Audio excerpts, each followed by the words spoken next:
आजम खान को ही सजा पर बोली पत्नी तंजीम फातिमा।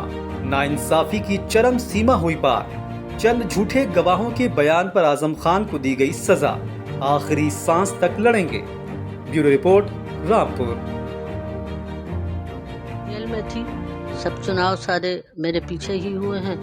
कल एक दिन में मैंने जो अंदाज़ा लगाया वो यही है कि जनता जो है वो बदलाव चाहती है। जनता चाहती है कि अब बदले सरकार, क्योंकि जनता की भी अपनी कुछ शिकायतें हैं सरकार से।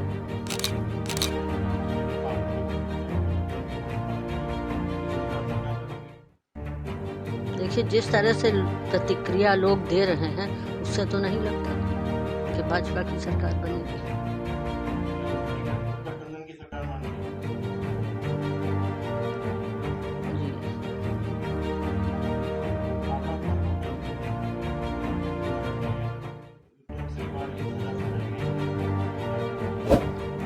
देखिए, कल जो सज़ा सुनाई गई है 10 साल की, इसने नाइंसाफ़ी की एक आखिरी दर्जे की चरम सीमा है नाइंसाफ़ी की, क्योंकि आज़म खान साहब से इस डोंगरपुर प्रकरण का कोई ताल्लुक ही नहीं था। आज़म खान साहब उस समय सरकार में मंत्री ज़रूर थे, लेकिन ये योजना जो थी एक सरकारी योजना थी जो डीएम के आदेश पर ये मकान बनाए गए थे।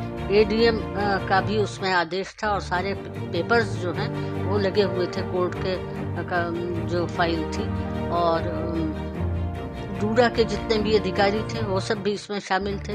और अखबारों ने ये लिखा है कि आज़म खान साहब के इशारे पर ये डोंगरपुर में जो घर वगैरह थे वो तोड़े गए। तो यहाँ मैं एक बात ये भी साफ करना चाहती हूँ कि किसी व्यक्ति विशेष के इशारों पर सजाएं नहीं मिला करती। सजाएं सबूतों के आधार पर मिलती हैं, और आज़म साहब के विरुद्ध कोई भी ऐसा सबूत नहीं मिला है कि उन्होंने लूट और डकैती में हिस्सा लिया हो या लूट और डकैती का माल उनके घर से बरामद हुआ हो। कोई सबूत नहीं है, फिर भी सजा दी गई क्योंकि सजा देनी ही थी।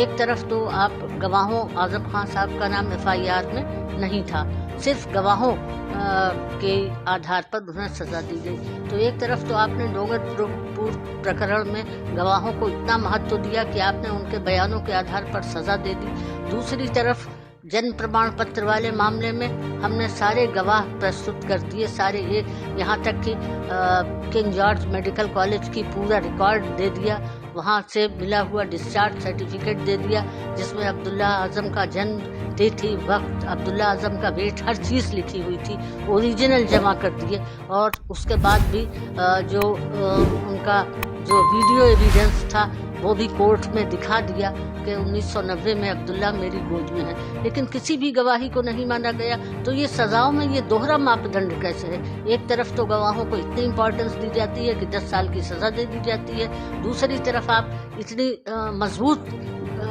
एविडेंस के होते हुए उस पर कोई ध्यान नहीं देते और उसमें भी सजा कर देते। देखिए, लड़ाई तो हम आखिरी सांस तक लड़ेंगे नाइंसाफ़ी के खिलाफ। हमारी लड़ाई नाइंसाफ़ी के खिलाफ है।